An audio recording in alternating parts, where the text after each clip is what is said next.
जय माता दी, जय बद्री विशाल। तो कैसे हो आप लोग? माता रानी की कृपा से आप सब लोग अच्छे होंगे, हम लोग भी अच्छे हैं। तो अभी यहाँ पे हो रहा है सुबह का टाइम, बच्चे स्कूल चले गए थे और नाश्ता वगैरह सब हो गया है। तो बस अब मैं अंदर की सफाई में लग गई थी। तो सफाई से पहले ना यहाँ पे चेयर है, यहाँ पे कपड़े पड़े हुए थे बच्चों के। तो कुछ तो ये धुले हुए कपड़े थे और कुछ मतलब जो अभी डेली पहनने के, जैसे ट्यूशन वगैरह जाते हैं पहन के, तो वो धोने वाले नहीं थे। तो मैं उन्हीं को यहाँ पे छांट रही थी कपड़ों को। और जो ये साइड में पड़े हुए हैं ये तो सब धोने के लिए हैं, धोने वाले मुझे अलग रखने थे। तो इनको मैं बाथरूम में बाद में भिगो दूंगी, अभी तो टब में डाल दूंगी। तो ये भीग जाएंगे, जब तक सफाई वगैरह हो जाएगी लास्ट में इनको धो दूंगी। कुछ पहले से भी पड़े हुए थे कपड़े। सर्दियों में तो कपड़े बहुत ज़्यादा हो जाते हैं क्योंकि जैसे पुष्पराज को हम लोग इनर पहनाते हैं अंदर से, तो उसके इनर स्वेटर वगैरह जो बाहर से होती है वो भी हो जाते हैं, सॉक्स हो जाते हैं, शॉल वगैरह हम लोग ओढ़ते हैं। तो बहुत ज़्यादा कपड़े हो जाते हैं सर्दियों में धोने के लिए। तो बस यहाँ पे ये जो रितिशा के और पुष्पराज के थे, जो मुझे अलमारी में रखने थे, उनको मैं अलमारी में सेट कर दूँगी। थोड़ा एक दो बिखरे रहते तो उनको मैं हाथों हाथ ही सेट कर देती हूँ। करते रहो ना तो बात एकदम से नहीं होती है, मतलब अलमारियाँ वगैरह सेट करने के लिए। तो बस अब हमने रज़ाई भी निकाल दी थी। अभी तीन चार दिन ही हुए हैं रज़ाई निकाले हुए। अब तो भाई ठंडा होने लग गया है, दिसंबर आ चुका है। क्योंकि जो पतले वाले ब्लैंकेट थे ना, उनको तो मैंने धोने के लिए डाल दिया है। मैंने कहा उनको धो के रख देंगे, जब सर्दी थोड़ा कम हो जाएगी, जब रजाई मतलब नहीं उड़ी जाती है, तो वो फिर वापस निकाल देंगे। तो उनको धो के रख दूंगी मैं, क्योंकि काफ़ी टाइम से वो भी निकले हुए थे जो पतले वाले ब्लैंकेट थे।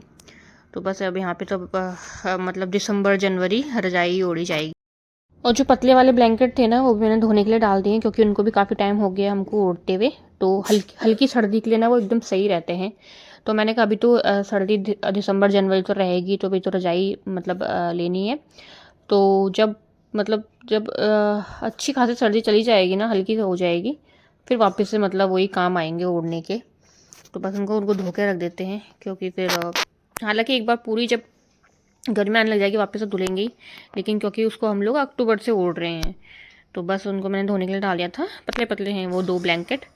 और बस ये बेडशीट भी हो जाएगी धोने के लिए। तो मैं एक साथ तो नहीं करूँगी सारा, क्योंकि आज मतलब जो डेली वाले कपड़े हैं वो भी ज़्यादा हो गए हैं तो धोने के लिए, क्योंकि पूरा टब भर गया है। तो ऐसे करूँगी मैं कि मतलब जो डेली वाले कपड़े हैं उनको एक दिन धो दूँगी, और फिर जो ये बेडशीट हो गई, पिल्लो कवर हो गए, और जो ब्लैंकेट वगैरह है उनको मैं एक साथ ही धोऊँगी। तो बस यहाँ पे मेरा हो गया था सब। एक बार मैंने झटक दिया था पलंग। अभी जो मतलब धूल मिट्टी पूरे अच्छे से साफ़ करनी होती है ना पलंग की, वो मैं बाद में करूँगी, झाड़ू लगाने के बाद में, क्योंकि झाड़ू लगाने के बाद भी फिर डस्ट बैठ ही जाती है।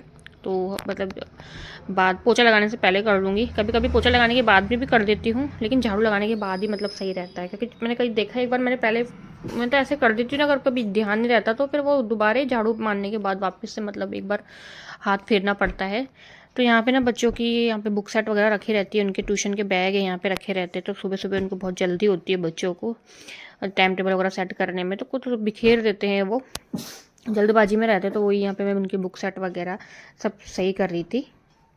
तो बस उसके बाद मैं यहाँ से झाड़ू वगैरह लगा दूँगी एक एक करके कमरों से। और आज मुझे वापस से स्टैंड भी क्लीन करना है। देखो मतलब सर्दियों में भी ना धूल मिट्टी डस्ट मतलब बराबर लग जाती है। ऐसे नहीं है कि जगह मतलब गर्मियों में तो खैर यहाँ पे दुगना हो जाता है धूल मिट्टी, लेकिन सर्दियों में भी पता नहीं कहाँ से रोज़ रोज़ साफ़ करते हैं, कहाँ से रोज़ रोज़ बैठ जाती है। तो मैंने कहा पहले मैं झाड़ू ही लगा लेती हूँ। और अंदर है ना जो रूम वगैरह है हम लोगों के, तो अंदर ज़्यादा डिसिप्लिन करने के लिए होता है। बाहर हॉल में गार्डन वगैरह में तो नहीं होता है, क्योंकि फिर अंदर ही ज़्यादातर बच्चे लोग रहते हैं, है ना।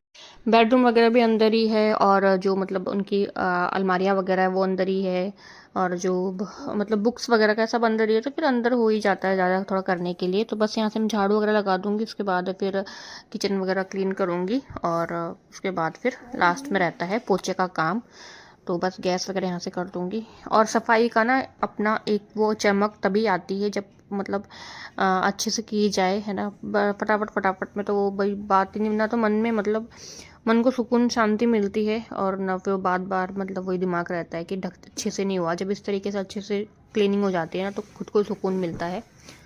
तो बस ये डिसिप्लिन डस्टिंग वगैरह अच्छे से क्लीन करके, झाड़ू वगैरह लगा के, पोछा वगैरह लगा के, तब लगता है कि हाँ अच्छे से आज सफाई हो गई है। और दिन इतने छोटे हो गए हैं ना सर्दियों के कि पता ही नहीं चलता है, मतलब कब दिन हो गई और कब शाम हो गई, और शाम के बाद तो फिर यही है, मतलब इतनी जल्दी आजकल अंधेरा हो जाता है। मतलब सर्दियों में गर्मियों में यही फ़र्क है कि सर्दियों के दिन छोटे होते हैं तो बस थोड़ा काम अगर ज़्यादा एक्स्ट्रा हो गया ना तो फिर दिन कब निकल जाता है बिल्कुल भी पता नहीं चलता है। तो बस यहाँ से मैं लगा ही रही थी पोछा वगैरह, तब तक बच्चे भी आ गए थे और पुष्पराज ने तो स्टैंड से मेरा फ़ोन ही निकाला था देखने के लिए। तो बस उसके बाद आज छोटा सा ही ये व्लॉग बना। बस उसके बाद मैंने फिर मतलब कपड़े वगैरह वॉश किए थे। तो आज का ये छोटा सा व्लॉग यहीं एंड करते हैं, मिलते हैं आप लोगों को नेक्स्ट व्लॉग में। तब तक के लिए जय माता दी, जय बद्री विशाल।